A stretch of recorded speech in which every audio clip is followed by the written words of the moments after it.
तो लीजिए प्यारे विद्यार्थियों, हमारे पास में आ चुका है आपका 6 मार्च को होने वाला कक्षा 10 का हिंदी विषय का पूरा पेपर और इस पेपर का पूरा सॉल्यूशन। जैसा कि प्यारे विद्यार्थियों आप सब लोगों को पता है कि लगातार मैं आप सब लोगों के लिए तैयारी करवा रहा हूं। अभी तक प्यारे विद्यार्थियों आपके 5 विषय के पेपर हो चुके हैं। उन पांचों विषय में प्यारे विद्यार्थियों देखो मेरे द्वारा दिए गए 4 सेट पेपर में से क्वेश्चन 100% फंसे हैं। और प्यारे विद्यार्थियों देखो आज मैं आप सबको सेट भी बताने वाला हूँ। जैसा कि प्यारे विद्यार्थियों आप सब लोगों को पता है, मगर देखो जो नए बच्चे हैं उनके लिए बता देता हूं कि अगर आप लोग कक्षा 10वीं हिंदी विषय के पेपर में टॉपर बनना चाहते हो, टॉप करना चाहते हो ना, तो आपको ज़्यादा कुछ भी नहीं करना है। मेरे द्वारा दिए गए इन 4 सेट पेपर को अच्छे से देख लेना है, क्योंकि प्यारे विद्यार्थियों देखो आपको पता है कि मैं जो सेट पेपर आपको बताता हूँ पूरा का पूरा पेपर आपका इन 4 सेट पेपर में से बनकर आता है। 50% पेपर प्यारे विद्यार्थियों आपका सेट ए और बी में से आता है और 50% पेपर प्यारे विद्यार्थियों देखो आपका सेट सी और डी में से आता है। अगर प्यारे विद्यार्थियों आप लोग चाहते हो कि 100% पेपर आपको परीक्षाओं के पहले ही देखने को मिल जाए, तो आप लोग मेरे द्वारा दिए गए इन 4 सेट पेपर को अच्छे से तैयार कर लो। अभी प्यारे विद्यार्थियों देखो मैं आपको सेट ए बी बता रहा हूँ। सेट ए ऑलरेडी प्यारे विद्यार्थियों आपको मैं बता चुका हूँ, ठीक है। इस प्रकार के प्यारे विद्यार्थियों देखो 4 सेट पेपर आएंगे। और देखो एक बात और मैं आपको बता दूं कि वीडियो तो और ज़्यादा भी मैं डालता हूं, मगर देखो खासकर ऐसे जिनमें बी लिखा हो ए लिखा हो ना, वो रियल होते हैं, ऐसे आपको 4 सेट पेपर उपलब्ध करवाऊंगा। और 4 सेट अगर आप लोगों ने अच्छे प्रकार से देख लिए ना, तो पूरा का पूरा पेपर आपका परीक्षा में इसी में से फंसेगा, ठीक है ना। सेट को पहचानने का तरीका ये है कि यहाँ पे ए लिखा होगा, बी लिखा होगा, सी लिखा होगा, डी लिखा होगा, ठीक है। बाकी मैं आपको ए बी सी जो भी बताता रहता हूँ वो एक तरह के प्रैक्टिस पेपर होते हैं, ठीक है। तो आप लोग इसको जरूर देख के जाना। ये अभी मैं आपको सेट बी बता रहा हूँ, पूरा का पूरा आपको जैसा बताऊंगा ना 100% ऐसा का ऐसे पेपर आपको परीक्षाओं में देखने को मिलेगा, ठीक है। अब चलो अपन प्यारे विद्यार्थियों जल्दी से आगे बढ़ते हैं, समझ लेते हैं आपके पूरे पेपर को और इस पेपर के पूरे सॉल्यूशन को, ताकि प्यारे विद्यार्थियों आप सबको ये पूरा का पूरा क्वेश्चन पेपर अच्छे से समझ में आ सके और आप सब लोग अपनी परीक्षा के पेपर में टॉपर बन सको। देख सकते हो प्यारे विद्यार्थियों पूरा का पूरा जैसा पेपर मैं आपको बताऊंगा ना, ऐसा का ऐसे क्वेश्चन पेपर आपको परीक्षाओं में देखने को मिलेगा। एक भी क्वेश्चन का आंसर प्यारे विद्यार्थियों देखो यहाँ से आपका मिस नहीं होगा। तो चलो अपन जल्दी से आगे बढ़ते हैं, समझते हैं आपके पूरे पेपर को और इस पेपर के पूरे सॉल्यूशन को। इस प्रकार का पूरा क्वेश्चन पेपर प्यारे विद्यार्थियों आपको परीक्षाओं में देखने को मिलेगा। पूरा का पूरा पेपर प्यारे विद्यार्थियों आप लोग यहाँ से देख सकते हो। आपके पेपर का कोड 401 ये होगा, बी नंबर का सेट है अपना, ठीक है। पूरा का पूरा प्यारे विद्यार्थियों आपको मैं पूरा सेट पेपर विद सॉल्यूशन के साथ में बताऊंगा। और देखो यहाँ पर आपका क्वेश्चन पेपर भाई साहब इस प्रकार का आपको देखने को मिलेगा। पूरा क्वेश्चन पेपर अच्छे से पढ़ के जाना, और जैसा पेपर मैं आपको बताऊंगा ना मौज करोगे आप लोग परीक्षाओं में मौज भाई साहब। क्योंकि देखो अभी तक 5 विषय में जिस प्रकार से क्वेश्चन पेपर मैंने बताया ना, 100% आपके पेपर फंसे कि नहीं फंसे गारंटी से बोलना, आप लोग ईमानदारी से बोलना, ठीक है। और उसी प्रकार से अब अपन यहाँ पर हिंदी विषय की तैयारी भी अच्छी प्रकार से करने वाले हैं। तो देखो पहला क्वेश्चन पढ़ते हैं, क्या लिखा है। सही विकल्प का चयन कर लिखिए। सही विकल्प का चयन करके आपको कैसे लिखना है। आचार्य रामचंद्र शुक्ल ने हिंदी पद्य साहित्य को विभाजित किया है। तो देखो प्यारे विद्यार्थियों कितने कालों में विभाजित किया है, इसका उत्तर आपका आ जाएगा 4 कालों में। प्यारे विद्यार्थियों आप सभी के अभी तक पेपर कैसे गए आप लोग कमेंट करके जरूर बताना। जिन बच्चों के 1 पेपर बिगड़ गए हैं, 2 पेपर बिगड़ गए हैं, वो बच्चे जरूर कमेंट करना, जिससे कि मैं आपको सही गाइडेंस दे पाऊँ। और इसके अलावा जिन बच्चों के सभी पेपर बहुत अच्छे गए हैं वो भी कमेंट जरूर करना, ठीक है। और इसके अलावा आप लोग सभी कमेंट करके जरूर बताया करो आपकी जो भी प्रॉब्लम होती है। मैं सभी के कमेंट पढ़ता भी हूँ और उनके उत्तर भी देता हूँ, ठीक है। परशुराम को व्यंग भरे उत्तर किसने दिए थे। तो देखो आपको पता होगा लक्ष्मण ने दिए थे, ठीक है। रमणीयार्थ प्रतिपादका शब्दम काव्यम ये परिभाषा किसकी है। तो देखो प्यारे विद्यार्थियों आपको इस परिभाषा को याद रखना है। ये परिभाषा पंडित जगन्नाथ की, कहाँ पर लिखा है, पंडित जगन्नाथ ये लिखा है। संस्कृति पाठ में न्यूटन कहा गया है। तो देखो प्यारे विद्यार्थियों न्यूटन को क्या कहा गया है, संस्कृत मानव कहा गया है। कहाँ पर लिखा संस्कृत मानव, देखो ये लिखा है, ठीक है। अगला क्वेश्चन, क्रिया विशेषण में विशेषता बताई जाती है। तो देखो क्रिया विशेषण में क्रिया की विशेषता बताई जाती है। और अब अगला क्वेश्चन प्यारे विद्यार्थियों अपन पढ़ते हैं, क्या दे रखा है देख सकते हो। भोलानाथ और अपने साथी अपने घरौंदे की किवाड़ बनाते थे। तो देखो इस क्वेश्चन का उत्तर प्यारे विद्यार्थियों आ जाएगा आपका दिया सलाई की पेटियों से बनाते, ठीक है। तो यहाँ तक के सभी क्वेश्चन के उत्तर को आप लोग देख लो और अच्छे से पूरा याद कर लो। उसके बाद में देखो यहाँ पर आपके पेपर में रिक्त स्थान पूर्ति पूछी गई है। तो चलो मैं आपको रिक्त स्थानों की पूर्ति और अच्छी प्रकार से बता देता हूँ। पहला रिक्त स्थान पूछा है, कविता फागुन की मादकता को प्रकट कर रही है। कौन सी कविता? तो देखो प्यारे विद्यार्थियों, यहाँ से आपको इस क्वेश्चन के उत्तर को लिख लेना है। देखो कौन सी कविता कर रही है? उत्साह कविता, फसल या अट नहीं रही है? तो देखो प्यारे विद्यार्थियों, इस क्वेश्चन का उत्तर आपका आ जाएगा अट नहीं रही है। ठीक है।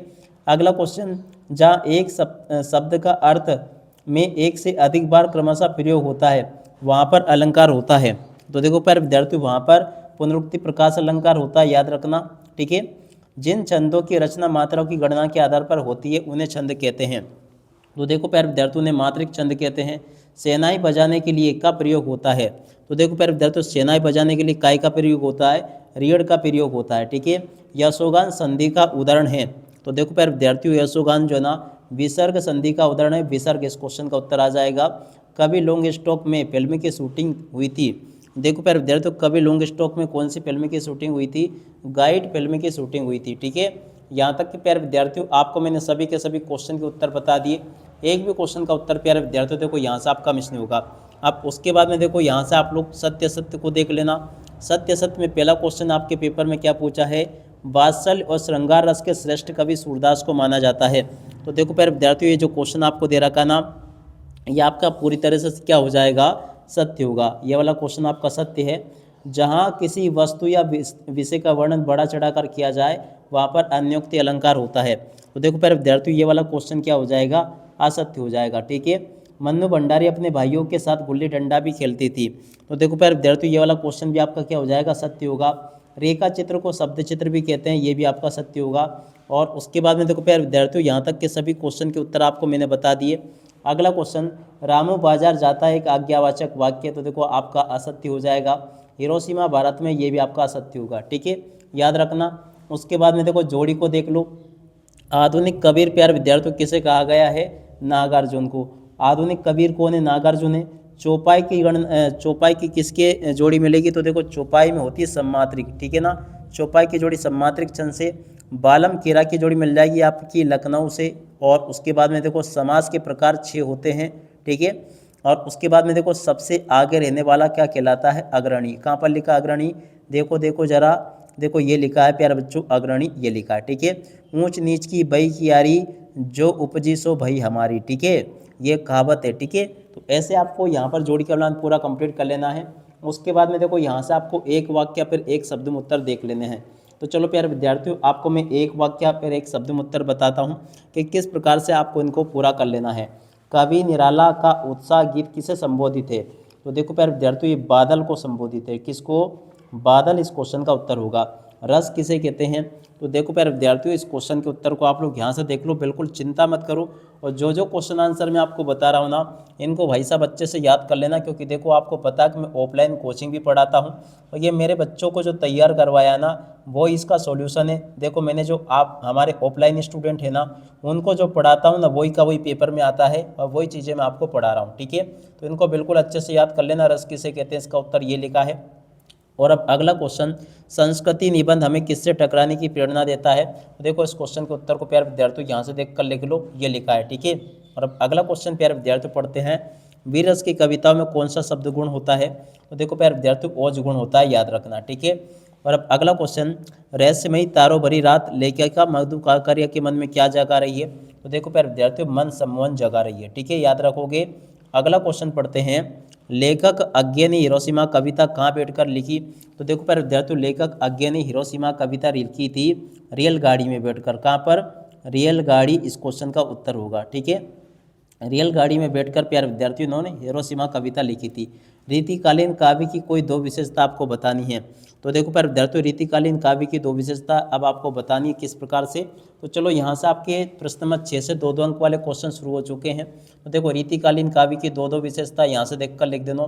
नई कविता की 2 विशेषता यहाँ से देखकर आपको लिख देनी है। ठीक है, ये मैंने आपको बता दिया। अब अगला क्वेश्चन पढ़ते हैं, जो कि दे रखा है, तुलसीदास अथवा जयशंकर प्रसाद की काव्यगत विशेषता निम्नलिखित आपको बतानी है। ठीक है, तो चलो प्यारे विद्यार्थियों, आपको मैं तुलसीदास और जयशंकर प्रसाद की काव्यगत विशेषता बता देता हूँ। तो देखो यहाँ से आपको तुलसीदास की विशेषताएं लिख लेनी है, यह कला पक्ष लिखा है। और उसके बाद में देखो यहाँ से आपको जयशंकर प्रसाद के लिख लेना है। ठीक है, और अब अगला क्वेश्चन प्यारे विद्यार्थियों पढ़ते हैं, क्या दे रखा है। यहाँ तक के क्वेश्चन के उत्तर मैंने आपको बता दिए। ठीक है, नवा क्वेश्चन पूछा, कवि नागार्जुन ने फसल को हजार हजार खेतों की मिट्टी का गुणधर्म क्यों कहा है? देखो प्यारे विद्यार्थियों, इस क्वेश्चन के उत्तर को भी देख लो, ये भी मैंने आपको बता दिया। और उसके बाद में देखो अगला क्वेश्चन ये पूछा है, स्मृति को पाते बनाने से कवि जयशंकर प्रसाद का क्या आशय है। ठीक है, तो इसको भी आप लोग देख लें और पूरा का पूरा इसको अच्छी प्रकार से याद कर लो। ठीक है, अगला क्वेश्चन प्यारे विद्यार्थियों दे रखा है, कवि नागार्जुन ने पसार को हजार हजार गुना क्यों कहा है। तो देखो इस क्वेश्चन के उत्तर को प्यारे विद्यार्थियों यहाँ से देख लो, अब पूरा का पूरा इसको अच्छी प्रकार से याद कर लेना। ठीक है, संगीतकार, अगला क्वेश्चन प्यारे विद्यार्थियों पूछा, संगीतकार किन किन मुख्य रूपों में मुख्य गायक गायिकाओं की मदद करता है। इस क्वेश्चन के उत्तर को भी देख लेना, ये भी प्यारे विद्यार्थियों आपको मैंने बता दिया। अगला क्वेश्चन आपके पेपर में ये पूछा है, महाकाव्य और खंडकाव्य में अंतर आपको बताना है। तो देखो प्यारे विद्यार्थियों, महाकाव्य और खंडकाव्य में अंतर यहाँ से देख लेना। स्थायी भाव संचारी भाव में अंतर प्यारे विद्यार्थियों देखो यहाँ से देख लो, ये भी मैंने आपको बता दिया। ध्रुवा चंद के लक्षण आपको बताने हैं, तो देखो प्यारे विद्यार्थियों ध्रुवा चंद के लक्षण यहाँ से देख कर लिख दो। मानवीकरण अलंकार की परिभाषा प्यारे विद्यार्थियों देखो यहाँ से देख कर लिख देना। ठीक है, और उसके बाद में देखो आना एक उन्हीं सूत्र के अनुसार गद्य की विधाओं के नाम लिखने हैं। तो देखो आना एक उन्हीं सूत्र क्या होगा, देखो आ से आत्मकथा, ना से नाटक हो जाएगा, ए से एकांकी, क से कहानी और ऊ से उपन्यास और नी से निबंध। ठीक है ना, तो आना एक उन्हीं सूत्र ही है। ठीक है, याद रखना, इस प्रकार से आपको इनके नाम याद रखने हैं। ठीक है, अगला क्वेश्चन प्यारे विद्यार्थी पूछा है, देख सकते हो, नाटक और एकांकी में दो दो अंतर। तो देखो प्यारे विद्यार्थियों, नाटक और एकांकी में दो दो अंतर यहाँ से तैयार कर लेना। और उसके बाद में बिल्कुल भी चिंता मत करो, जब अभी तक मैंने आपको अच्छे से पढ़ाया है तो आगे भी मैं आपको इसी प्रकार से अच्छे से पढ़ाऊंगा। 13वां जो क्वेश्चन प्यारे विद्यार्थियों पूछा है, इस क्वेश्चन के उत्तर को आप लोग यहाँ से देख लेना। ये पूरा का पूरा प्यारे विद्यार्थियों आपको मैंने बता दिया। अगले क्वेश्चन के उत्तर को यहाँ से देख कर लिख दो। और जैसे क्वेश्चन प्यारे विद्यार्थियों आपको मैं बता रहा हूँ ना, ठीक ऐसे के ऐसे क्वेश्चन आपके पेपर में परीक्षा में पूछे जाएंगे। एक भी क्वेश्चन का आंसर प्यारे विद्यार्थियों देखो यहाँ से आपका मिस नहीं होगा।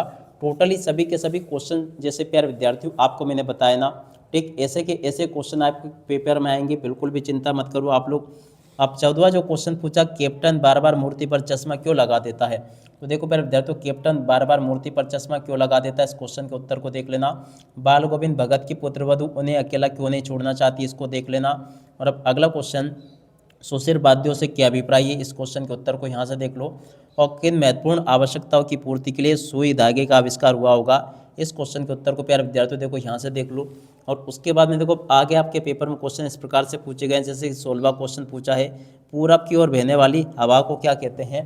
तो देखो प्यारे विद्यार्थियों, इसको कहते हैं पूर्वाई। क्या कहते हैं, पूर्वाई प्यारे विद्यार्थियों कहते हैं। जिसे बांटा ना जा सके, तो देखो प्यारे विद्यार्थियों इसको कहते हैं अविभाज्य। क्या कहते हैं, अविभाज्य। यहाँ से आपको लिखना होगा ऐसे। ठीक है, चलो यहाँ पे लिख के बता देता हूँ आपको, यहाँ पे अगर आपको नज़र नहीं आया हो तो ये ऐसे अविभाज्य। ठीक है, और भोलानाथ अपने साथियों को देखकर शिक्षक न क्यों भूल जाता है।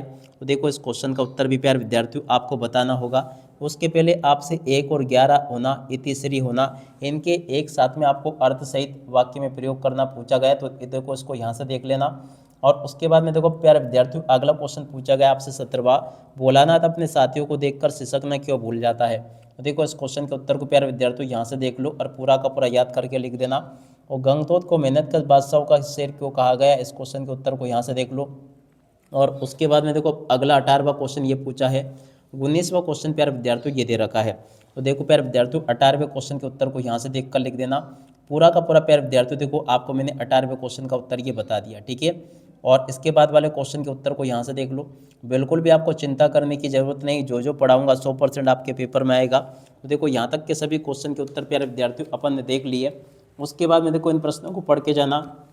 हाथ घड़ी का एक आकर्षक विज्ञापन आपको बनाना है। इसके बाद में देखो आगे आपके पेपर में इस प्रकार से क्वेश्चन पूछे गए हैं। तो देखो यहाँ से आप लोग सबसे पहले तो प्रश्न नंबर 19 के उत्तर को देख लो इस प्रकार से। ये मैंने आपको प्रश्न नंबर 19 के उत्तर पूरा के पूरा बता दिया। उसके बाद में देखो इसकी अथवा में जो क्वेश्चन पूछा आपसे, संदर्भ प्रसंग सहित व्याख्या पूछी गई है ये। तो चलो मैं आपको उसका सॉल्यूशन भी बता देता हूँ, ये लिखा। ठीक है, तो व्याख्या इस प्रकार से आपको लिख देनी है। और हाथगढ़ी का चित्र इस प्रकार से आपको बना देना। ये वार्षिक परीक्षा की तैयारी के संबंध में आपको 2 मित्रों के बीच में संवाद लिखना, तो इसको इस प्रकार से लिख लेना। ये भी मैंने आपको बता दिया। और निम्नलिखित अपठित गद्यांश को लिखकर प्यारे विद्यार्थियों आपको इन क्वेश्चन के आंसर देने हैं। ये भी मैंने आपको पूरा का पूरा बता दिया। ठीक है, उपयुक्त गद्यांश का उपयुक्त शीर्षक प्यारे विद्यार्थियों आपको बताने हैं। तो देखो ये भी मैंने आपको बता दिया। ठीक है, उसके बाद में देखो 22वां क्वेश्चन, अपने जिला के जिलाधीश को ध्वनि विस्तार केंद्रों पर प्रतिबंध लगाने हेतु आवेदन पत्र लिखिए।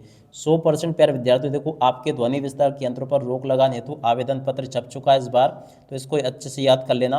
और 100% प्यारे विद्यार्थियों आपके पेपर में परीक्षा में ये आएगा, इसलिए आप लोग अच्छे से इसको देख कर जाना। पूरा का पूरा मैंने आपको ये बता दिया। उसके अथवा में जो क्वेश्चन दे रखा उसका उत्तर प्यारे विद्यार्थियों ये लिखा, अच्छे से देख लेना। और उसके अलावा देखो पर्यावरण प्रदूषण पर निबंध पूछा गया है, इस प्रकार से आप लोग इस निबंध को भी तैयार कर लो।